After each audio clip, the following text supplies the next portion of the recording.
Middle East ನಲ್ಲಿ ನಡೀತಾ ಇರತಕ್ಕಂತ ಯುದ್ಧ Iran versus America and Israel ಮಧ್ಯೆ ಏನ್ ನಡೀತಾ ಇದೆ, ದಿನದಿಂದ ದಿನಕ್ಕೆ ಉದ್ವಿಗ್ನತೆ ಅನ್ನೋದು ಜಾಸ್ತಿ ಆಗ್ತಾ ಇದೆ.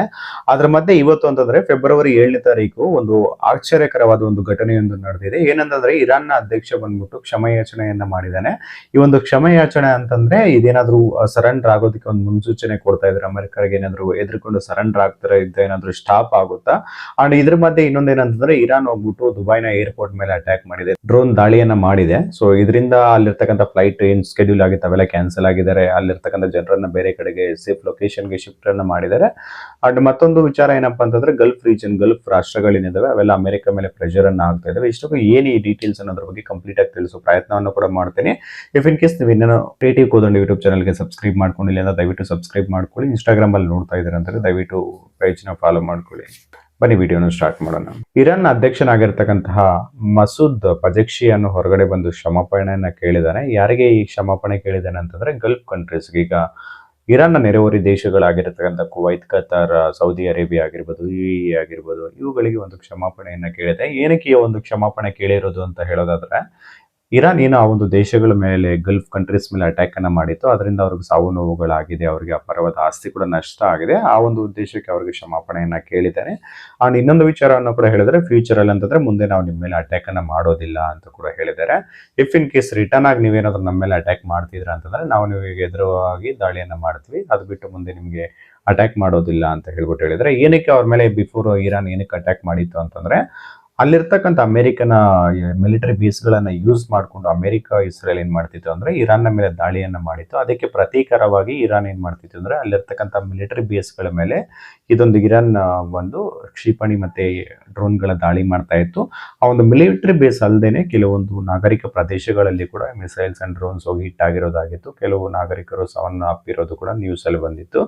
ಅಂಡ್ ಇದಾದ ಕ್ಷಮಾಪಣೆ ಕೇಳಿದ ಕೆಲವು ನಿಮಿಷಗಳ ಅಥವಾ ಕೆಲವು ಗಂಟೆಗಳ ನಂತರ ಏನಾಯ್ತು ಅಂತಂದ್ರೆ ಇರಾನ್ ಕಡೆಯಿಂದ ಮತ್ತೊಂದು ಡ್ರೋನ್ ಹೋಗ್ಬಿಟ್ಟು ದುಬೈನ ಇಂಟರ್ನ್ಯಾಷನಲ್ ಏರ್ಪೋರ್ಟ್ಗೆ ಅಟ್ಯಾಕ್ ಅನ್ನ ಮಾಡ್ತು. ಅದಾಗಿದ ತಕ್ಷಣ ಏನಾಯ್ತು ಅಂತಂದ್ರೆ ಅಲ್ಲಿರ್ತಕ್ಕಂಥ ವಿಮಾನ ಹಾರಾಟಗಳು ಏನಿತ್ತು, ಸ್ಕೆಡ್ಯೂಲ್ ಆಗಿತ್ತು ವಿಮಾನ, ಅವೆಲ್ಲವನ್ನ ರದ್ದು ಮಾಡಿದ್ರು ಟೆಂಪ್ರವರಿಲಿ. ಅಂಡ್ ಅಲ್ಲಿರ್ತಕ್ಕಂಥ ಜನರನ್ನೆಲ್ಲ ಬೇರೆ ಒಂದು ಸೇಫ್ ಅಸೆಂಬ್ಲಿ ಏರಿಯಾಗೆ ಲೊಕೇಟ್ ಅನ್ನ ಮಾಡಿದ್ರು. ಅಂಡ್ ಇದ್ರ ಮಧ್ಯೆ ಏನ್ ಇರಾನ್ ಅಧ್ಯಕ್ಷ ಏನ್ ಕ್ಷಮಾಪಣೆಯನ್ನ ಕೇಳಿ ಗಲ್ಫ್ ಕಂಟ್ರೀಸ್ ಮೇಲೆ ನಾವು ಅಟ್ಯಾಕ್ ಮಾಡೋದಿಲ್ಲ ಅಂತ ಹೇಳಿದ್ರು. ಬಟ್ ಅದಾಗಿದ್ದ ಕೆಲವೇ ಗಂಟೆಗಳಲ್ಲಿ ಇದೊಂದು ಘಟನೆ ಕೂಡ ನಡೀತು. ಇಷ್ಟಕ್ಕೂ ಅವ್ರು ಏನ್ ಸ್ಟ್ರಾಟಜಿಯನ್ನ ಫಾಲೋ ಮಾಡ್ತಾ ಇದಾರೆ ಅಥವಾ ಏನ್ ಸ್ಟ್ರಾಟಜಿ ರೂಪಿಸ್ಕೊಂಡಿದ್ದಾರೆ ಇರಾನ್ ಅನ್ನೋದು ಇನ್ನು ಯಾರಿಗೂ ಗೊತ್ತಾಗ್ತಾ ಇಲ್ಲ. ಅದೇ ಹೇಳಿದ ಕೆಲವೇ ಗಂಟೆಗಳಲ್ಲಿ ಅದಾಯ್ತು. ಇನ್ ಕೇಸ್ ಅವ್ರನ್ನ ಮಿಸ್ಲೀಡ್ ಮಾಡ್ಬೇಕಂತ ಈ ತರ ಏನಾದ್ರು ಹೇಳಿದ್ರ ಅಥವಾ ಇರಾನ್ ಅಧ್ಯಕ್ಷನಿಗೆ ಹೈಯರ್ ಏನಾದ್ರು ಮನ್ನಣೆ ಕೊಡ್ತಾ ಇಲ್ವಾ ಅನ್ನೋದನ್ನ ಕಾದು ನೋಡ್ಬೇಕಾಗುತ್ತೆ. ಅಂಡ್ ಇರಾನ್ ಅಧ್ಯಕ್ಷ ಮತ್ತೊಂದು ಕೋಟ್ ಮಾಡಿ ಹೇಳಿದಾನೆ, ನಾವು ನೈಬರ್ ಕಂಟ್ರೀಸ್, ಗಲ್ಫ್ ಕಂಟ್ರೀಸ್ ಮೇಲೆ ಅಟ್ಯಾಕ್ ಅನ್ನ ಮಾಡೋದಿಲ್ಲ, ಆದರೆ ನಮ್ಮ ಹೋರಾಟ ಅನ್ನೋದು ಇಸ್ರೇಲ್ ಮತ್ತೆ ಅಮೆರಿಕದ ವಿರುದ್ಧ ಹೋರಾಡ್ತೀವಿ. ಅವ್ರೇನು ಅನ್ಕಂಡೀಷನಲ್ ಸರೆಂಡರ್ ಆಗ್ಬೇಕು ಅಂತ ಹೇಳಿದ್ರೆ ನಾವು ಯಾವುದೇ ರೀತಿಯಾದ ಆ ರೀತಿ ಕಂಡೀಷನ್ ಗಳಿಗೆ ಒಪ್ಪೋದಿಲ್ಲ, ನಾವು ಸರೆಂಡರ್ ಆಗೋದಿಲ್ಲ, ಅವ್ರ ವಿರುದ್ಧ ನಾವು ಇನ್ನೂ ದಾಳಿಯನ್ನ ತೀವ್ರ ಮಾಡ್ತೀವಿ, ಅವ್ರ ವಿರುದ್ಧ ಹೋರಾಡ್ತೀವಿ ಅಂತ ಕೂಡ ಅವರು ಕೋಟ್ ಮಾಡಿ ಹೇಳಿದ್ದಾರೆ ಅಂತಾನೆ ಹೇಳ್ಬೋದು. ಅಂಡ್ ಮತ್ತೊಂದು ವಿಚಾರ ಏನಪ್ಪಾ ಅಂತಂದ್ರೆ, ಈಗ ಗಲ್ಫ್ ಕಂಟ್ರೀಸ್ ಏನಿದಾವೆ, ಗಲ್ಫ್ ಕಂಟ್ರೀಸ್ ಅಮೆರಿಕಾಗೆ ಒಂದು ಪ್ರೆಷರ್ ಅನ್ನ ಆಗ್ತಾ ಇದಾರೆ ಅನ್ನೋ ಮಾಹಿತಿ ಕೂಡ ಬರ್ತಾ ಇದೆ. ಏನಕ್ಕೆ ಅಂತಂದ್ರೆ ಈಗ ಯುದ್ಧ ಆಗ್ತಿರೋದು ಇಸ್ರೇಲ್, ಅಮೆರಿಕ, ಇರಾನ್ ಇವು ಮೂರುಗಳ ಮಧ್ಯೆ ಆಗ್ತಾ ಇದಾರೆ. ಇಲ್ಲಿ ಅಪಾರವಾದ ಆಸ್ತಿ ಅನ್ನೋದು ನಷ್ಟ ಆಗ್ತಿರೋದು, ಸಂಪತ್ತು ನಾಶ ಆಗ್ತಿರೋದು ಅಂತಂದ್ರೆ ಅದು ಗಲ್ಫ್ ಕಂಟ್ರೀಸ್ಗೆ ಅಂತಾನೆ ಹೇಳ್ಬೋದು. ಏನಕ್ಕೆ ಅಂತಂದ್ರೆ ಏನು ಅಮೆರಿಕದ ಒಂದು ಮಿಲಿಟರಿ ಬೇಸ್ಗಳಲ್ಲಿ ಇದಾವೆ ಅನ್ನೋ ಒಂದೇ ಒಂದು ಉದ್ದೇಶಕ್ಕೆ ಇರಾನ್ ಕೂಡ ಅವ್ರ ಮೇಲೆ ಅಟ್ಯಾಕ್ ಮಾಡ್ತಾ ಇದೆ. ಅಂಡ್ ಈಗ ಒಂದು UAE ಅಂತ ಹೇಳ್ಬೇಕಂದ್ರೆ ಒಂದು ಸೇಫೆಸ್ಟ್ ಲೊಕೇಶನ್ ಅಂತ ಹೇಳ್ತಾರೆ. ಈಗ ಅಂತ ಒಂದು ದೇಶದ ಮೇಲೆನೆ ಏರ್ಪೋರ್ಟ್ ಮೇಲೆ ಮತ್ತೆ ಕೆಲವೊಂದು ಬಿಲ್ಡಿಂಗ್ ಗಳ ಮೇಲೆ ಈ ಒಂದು ದಾಳಿ ಆಗ್ತಾ ಇದೆ ಅಂತಂದ್ರೆ ಅಲ್ಲಿರ್ತಕ್ಕಂಥ ಒಂದು ಟೂರಿಸಂಗೆ ಇದು ಬಹಳ ಇಂಪ್ಯಾಕ್ಟ್ ಆಗೋ ಚಾನ್ಸಸ್ ಇರ್ತದೆ. ಅಂಡ್ ಮೋರ್ ಓವರ್ ಅಲ್ಲಿ ಇರ್ತಕ್ಕಂಥ ಕಂಟ್ರಿಗೆ ಜಾಸ್ತಿ ಇನ್ಕಮ್ ಬರೋದೇ ಒಂದು ಟೂರಿಸಂ ಇಂದ. ಒಂದು ಸೆಕ್ಯೂರಿಟಿ ಕನ್ಸರ್ನ್ಸ್ ಅನ್ನೋದು ರೈಸ್ ಆಗುತ್ತೆ. ಸೊ ಇದರಿಂದ ಬಹಳ ಇಂಪ್ಯಾಕ್ಟ್ ಆಗುತ್ತೆ ಅವ್ರ ಎಕಾನಮಿಗೆ ಅಂತಾನೆ ಹೇಳ್ಬೋದು. ಅದರಿಂದ ಈ ಗಲ್ಫ್ ಕಂಟ್ರೀಸ್ ಎಲ್ಲ ಅಮೆರಿಕನ ಪ್ರೆಷರ್ ಮಾಡ್ತಾ ಇದೆ, ಯುದ್ಧವನ್ನ ಕೊನೆಗೊಳಿಸಿದ್ರಿಂದ ನಮ್ಗೇನು ಲಾಭ ಆಗ್ತಾ ಇಲ್ಲ, ತುಂಬಾ ನಷ್ಟ ಆಗ್ತಾ ಇದೆ. ಅಂಡ್ ಮೋರ್ ಓವರ್ ಯುದ್ಧವನ್ನ ಸ್ಟಾರ್ಟ್ ಮಾಡಬೇಕು ಅಂತಂದ್ರೆ ಅಮೆರಿಕ ಇರಾನ್ ಮೇಲೆ ಅಟ್ಯಾಕ್ ಮಾಡಬೇಕು ಅಂತಂದ್ರೆ ಈ ಗಲ್ಫ್ ಕಂಟ್ರೀಸ್ಗೆ ಟ್ರಂಪ್ ಯಾರಿಗೂ ಇನ್ಫಾರ್ಮ್ ಮಾಡಿರ್ಲಿಲ್ಲಂತೆ, ಡೈರೆಕ್ಟ್ ಆಗಿ ಅಟ್ಯಾಕ್ ಮಾಡಿದ್ರಂತೆ. ಅದನ್ನು ಕೂಡ ಅವ್ರು ಇಂಡೈರೆಕ್ಟ್ ಆಗಿ ಹೇಳ್ತಾ ಇದ್ದಾರೆ ಅನ್ನೋ ಮಾಹಿತಿಗಳು ಕೂಡ ಬರ್ತಾ ಇದೆ. ಏನಕ್ಕಂದ್ರೆ ಇಫ್ ಇನ್ ಕೇಸ್ ನಮ್ಗೆ ಪ್ರಯರ್ ಹೇಳಿದ್ರೆ ಅಟ್ಲೀಸ್ಟ್ ನಾವು ಕೂಡ ಪ್ರಿಪೇರ್ ಆಗ್ತಾ ಇದ್ವಿ, ಈ ತರ ಏನಾದ್ರು ಕೌಂಟರ್ ಅಟ್ಯಾಕ್ ನಮ್ಮ ಮೇಲೆ ಬರ್ತಾ ಇದೆ ಅಂತಂದ್ರೆ ನಾವು ಅದನ್ನ ಎದುರಿಸೋ ಒಂದು ಪ್ರಯತ್ನಗಳನ್ನ ಮಾಡ್ತಾ ಇದ್ವಿ. ಆಲ್ ಆಫ್ ಸಡನ್ ನೀವು ಮಾಡಿದ್ರೆ ಈಗ ನಿಮ್ಗೆ ನಷ್ಟ ಆಗ್ತಿರೋದು ನಮ್ಗೆ ಅಂತ ಹೇಳ್ಬಿಟ್ಟು ಅಮೆರಿಕ ಮೇಲೆ ಪ್ರೆಷರ್ ಮಾಡ್ತಿದ್ದಾರೆ ಅನ್ನೋದು ಮಾಹಿತಿ ಕೂಡ ಬರ್ತಾ ಇದೆ.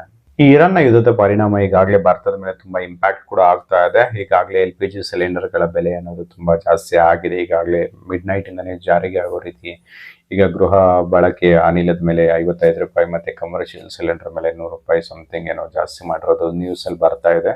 ಅಂಡ್ ಅದಷ್ಟೇ ಅಲ್ಲದೆ ತುಂಬಾ ಆಯಿಲ್ ಕ್ರೈಸಿಸ್ ಆಗೋ ಚಾನ್ಸಸ್ ಇರ್ತದೆ. ಅಂಡ್ ನಾವೇನು ರಷ್ಯಾ ಜೊತೆ ಮತ್ತೆ ಆಯಿಲ್ ಅನ್ನ ಇಂಪೋರ್ಟ್ ಮಾಡ್ಕೊಳ್ಳಿಕ್ ಮಾತುಕತೆ ನಡೆಸಿದೀವಿ. ಅಂಡ್ ಏನು ಅಮೆರಿಕ ನಾವು ವೈವರ್ ಅನ್ನ ಕೊಡ್ತಾ ಇದೀವಿ ಅಂತ ಏನ್ ಹೇಳ್ತು, ಅದಾದ್ಮೇಲೆ ರಷ್ಯಾ ಕಡೆಯಿಂದ ಕೂಡ ಡಿಸ್ಕೌಂಟೆಡ್ ಪ್ರೈಸ್ ಸಿಗೋದಿಲ್ಲ, ಅವ್ರಿಗೆ ಏನ್ ಮಾರ್ಕೆಟ್ ರೇಟ್ ಇದೆ ಅದಕ್ಕೆ ತಗೋಬೇಕು ಅಂತ ಹೇಳ್ತಿದ್ದಾರೆ ಅನ್ನೋ ಮಾಹಿತಿಗಳು ಕೂಡ ಬರ್ತಾ ಇದೆ.